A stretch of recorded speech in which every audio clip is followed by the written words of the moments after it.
Ethereum की सेहत, दो अलग अलग कहानियाँ। क्या एथेरियम का उल्लेखनीय सफ़र खत्म हो रहा है या ये बस विकसित हो रहा है? मेसारी के एक विश्लेषक द्वारा हाल ही में छिड़ी बहस ने इस सवाल को सामने ला दिया है, जिसमें पारंपरिक वित्तीय मैट्रिक्स को ब्लॉकचेन की अनूठी गतिशीलता के खिलाफ खड़ा किया गया है। राजस्व में गिरावट। मेसारी के शोध प्रबंधक एजेंसी ने यह कहकर विवाद खड़ा कर दिया है कि एथेरियम मर रहा है। उन्होंने अगस्त में नेटवर्क राजस्व में 44% की गिरावट का हवाला दिया। यह आंकड़ा, जो कई पारंपरिक निवेशकों के लिए एक प्रमुख संकेतक है, एक निराशाजनक तस्वीर पेश करता है। शुल्क से होने वाला राजस्व, जो अगस्त में 39 मिलियन था, साल दर साल और महीने दर महीने दोनों में काफ़ी गिर गया। जो लोग एथेरियम को एक तकनीकी कंपनी के रूप में देखते हैं, उनके लिए ये गिरावट परेशानी का स्पष्ट संकेत है।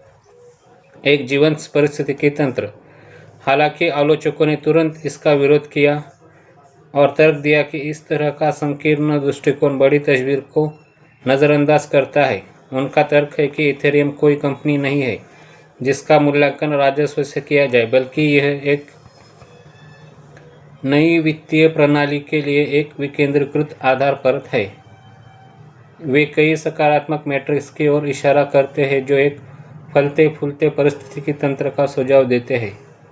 दैनिक सक्रिय पत्तों में उछाल। अगस्त के अंत तक 5,52,000 से अधिक उपयोगकर्ता थे, जो 2024 में इसी समय से 21% की वृद्धि है।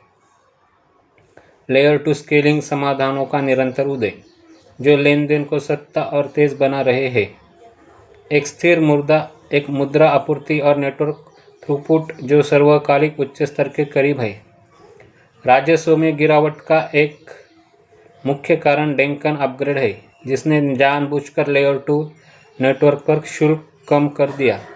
ये स्केलेबिलिटी और उपयोगिता में सुधार के लिए एक रणनीतिक कदम था, न कि विफलता का संकेत।